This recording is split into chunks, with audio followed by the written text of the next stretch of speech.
Assalamualaikum warahmatullahi wabarakatuh. Saya Febrilia Tias Indria dari kelas Perbankan Syariah 2A. Pada kesempatan kali ini saya akan menceritakan bagaimana proses terjadinya Perjanjian Giyanti dan apa yang menyebabkan wilayah Pulau Jawa terpecah menjadi 4 bagian. Pada 13 Februari 1755, Jawa terbelah.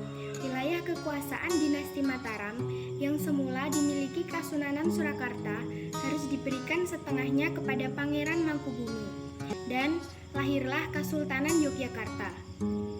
Kisah perpecahan Jawa mulai dari pertikaian antar anggota keluarga Istana Kasunanan Surakarta, yaitu pewaris kekuasaan Wangsa Mataram. Ada 3 tokoh utama yang terlibat dalam perang saudara ini, yaitu Susuhunan Pakubuwono II, Pangeran Mangkubumi, dan Raden Mas Said atau Pangeran Sambernyawa. Pakubuwono II selaku raja pendiri Kasunanan Surakarta dan Pangeran Mangkubumi adalah kakak beradik, sama-sama putra dari Amangkurat IV, yaitu penguasa Mataram pada periode 1719 sampai dengan 1726. Adapun Raden Mas Said merupakan salah satu cucu Amangkurat IV atau keponakan Pakubuwono II dan Pangeran Mangkubumi. Raden Mas Said mengklaim bahwa ia berhak atas tahta Mataram lantaran ayah Raden Mas Said, Pangeran Arya Mangkunegara, adalah putra sulung Amangkurat IV. Namun, bukan hanya Raden Mas Said yang merasa berhak atas tahta. Saudara kandung Pakubuwono II, Pangeran Mangkubumi pun juga berhasrat serupa.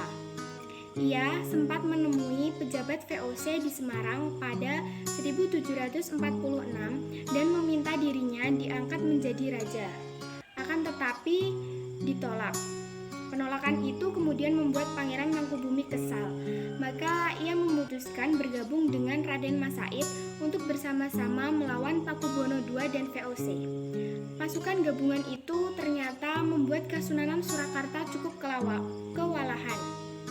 Bahkan mengakibatkan Pakubuwono II sakit parah, hingga akhirnya Pakubuwono II meninggal dunia pada 20 Desember 1749.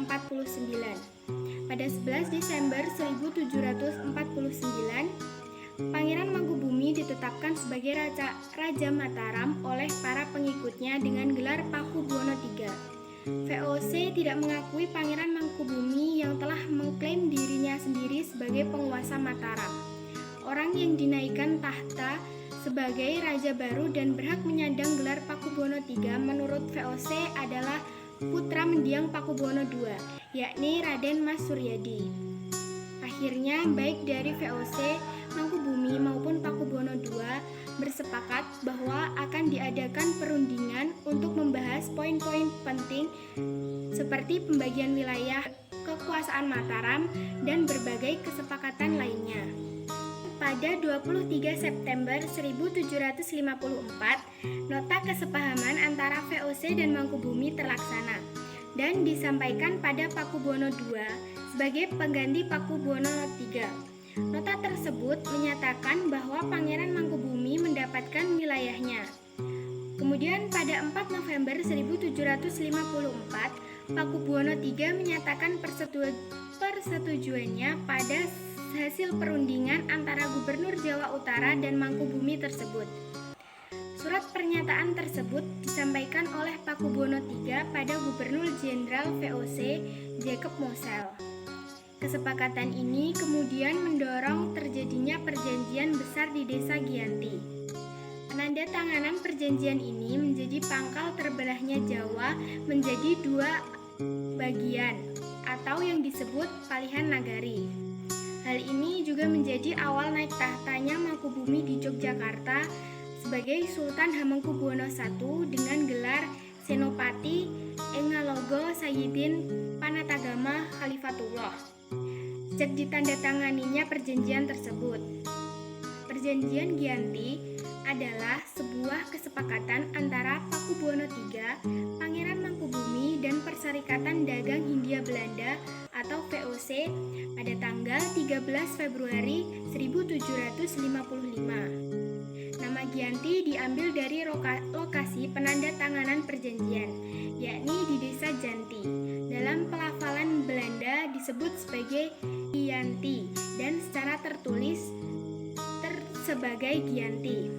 Tempat tersebut sekarang dikenal dengan Dukuh Kerten, Jatiharjo, Karanganyar, Jawa Tengah. Kemudian, pada tanggal 15 Februari 1755, pertemuan untuk meneruskan pembagian aspek atribut keraton seperti keris, bahasa, tari, dan blangkon. Proses pembagian wilayah dari aspek lain mengalami proses panjang yang berjalan seiringnya waktu. Perjanjian Giyanti tidak merinci pembagian wilayah, sehingga menimbulkan rentetan peristiwa yang menyebabkan wilayah-wilayah yang tumpang tindih, sehingga menimbulkan kecenderungan terjadinya konflik. Pasca perjanjian Giyanti, Raden Mas Said atau Pangeran Sambernyawa masih terus melakukan pemberontakan. Ia ikut menuntut hak sebagai penguasa wilayah, mengingat karena Pangeran Sambernyawa masih Trapakubuwono.